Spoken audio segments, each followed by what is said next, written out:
फिर जो कलाकार है उनको नहीं मिल रहा है, सब्सिडी नहीं मिल रही है। और कांग्रेस का आरोप है कि बीजेपी सरकार ने जो कांग्रेस के समय के योजनाएं थी उसको पूरी तरीके से बंद कर दिया। पूरा छत्तीसगढ़ जानता है कि 5 साल में कांग्रेस की सरकार ने क्या किया है। केवल लूटने का काम किया, भ्रष्टाचार करने का काम किया, विकास को अवरुद्ध करने का काम किया। एक भी कोई जनहित के काम 5 साल में कांग्रेस की सरकार में नहीं हुए हैं। जहां तक छत्तीसगढ़ी फिल्मों को बढ़ावा देने का मामला है, हमारी सरकार गंभीर है और इस दिशा में आने वाले समय में ठोस और मजबूत योजना बनाकर हम काम करेंगे। हमने कलाकारों का मानदेय बढ़ाया है, उनको देने वाली राहत राशि बढ़ाई है। तो कलाकारों के लिए, छत्तीसगढ़ की कला और संस्कृति को बढ़ावा देने के लिए हमारी सरकार प्रतिबद्ध है और लगातार पूरी प्रतिबद्धता के साथ हम काम कर रहे हैं। छत्तीसगढ़ की संस्कृति, सभ्यता, छत्तीसगढ़ की कला और संस्कृति को आगे बढ़ाने के लिए हमारी सरकार प्रतिबद्ध है और लगातार काम कर रहे हैं। अभी राजिम में कुंभ चल रहा है, मेला चल रहा है, उसकी तैयारी सरकार ने पुख्ता की है, मजबूत किया है। बहुत अच्छे से राजीव का कुंभ कल्प संपादित हो रहा है, पूरी व्यवस्था है। तो हम छत्तीसगढ़ की कला, संस्कृति, सभ्यता को आगे बढ़ाने के लिए पूरी प्रतिबद्धता से काम कर रहे हैं।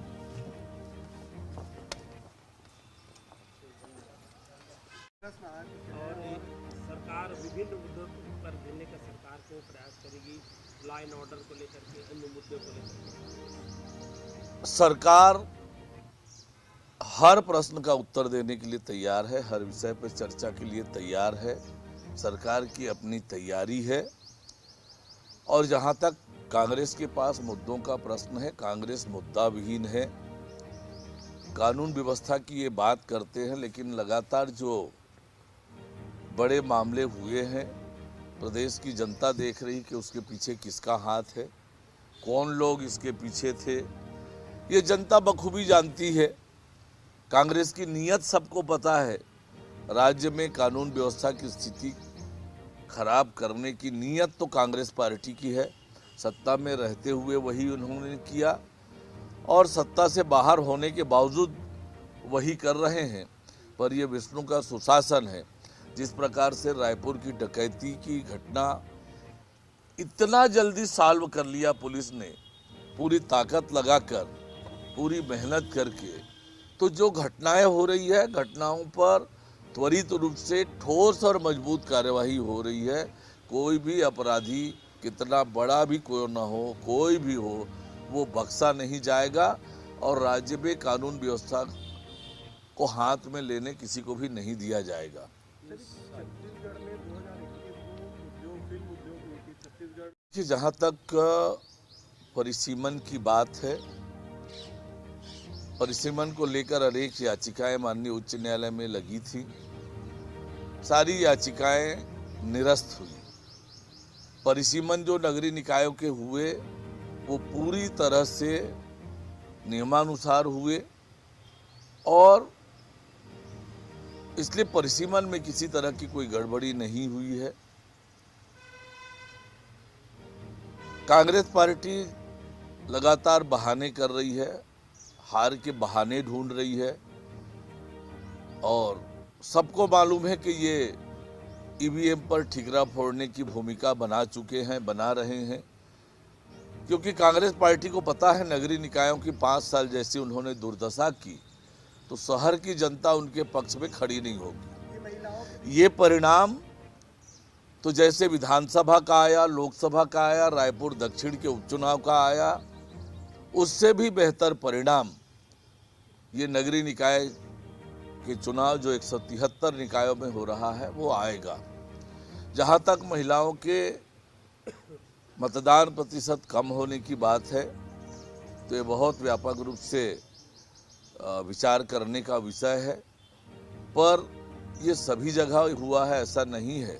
कुछ निकायों में महिलाओं के वोट प्रतिशत कम हुए हैं, पर महिलाओं ने भी बड़े पैमाने पर वोट किया है, बड़े पैमाने पर मतदान केंद्र में आई हैं। पर व्यापक रूप से समीक्षा करके ही समझा जा सकता है कि कहीं कुछ स्थानों पर जो महिला मतदाताओं की संख्या कम हुई है उसके कारण क्या है। भैया, विधानसभा का सत्र लगेगा, कुछ रणनीति बनाओ। नगरीय निकाय चुनाव के कल मतगणना होगी और परिणाम आएंगे। और भारतीय जनता पार्टी ने जिस प्रकार से इस चुनाव को गंभीरता से लिया,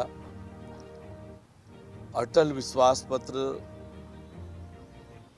शहर की जनता के समक्ष प्रस्तुत किया और कंप्लीट रोड मैप प्रदेश के नगरीय निकायों के लिए प्रस्तुत किया और 13 महीने में नगरीय निकायों के लिए पूरी प्रतिबद्धता से जो हमने काम किया, तो हम उम्मीद करते हैं कि भारतीय जनता पार्टी अधिकांश नगरीय निकाय की सीटों पर जीतेगी। और मैं प्रदेश के अनेक नगरीय निकायों में गया हूं, चाहे नामांकन रैली के लिए, कार्यकर्ता सम्मेलन के लिए और बाद में रोड शो और सभा में। तो जो उत्साह जनता के बीच दिखा, कार्यकर्ताओं में दिखा, इससे पूरी तरह से स्पष्ट है कि ये नगरीय निकाय चुनाव के परिणाम भारतीय जनता पार्टी के पक्ष में होंगे। लेकिन ये देखने को मिला महिलाओं के लिए इतनी योजना सरकार ने लाई, घोषणा पत्र में भी महिलाओं को लेकर परिसीमन का भी, अब कांग्रेस ईवीएम के बाद परिसीमन को लेकर सरकार को घेरते नजर आ रही है। सुप्रीम कोर्ट का भी फैसला आया तो महिलाओं को लेकर कैसे इसको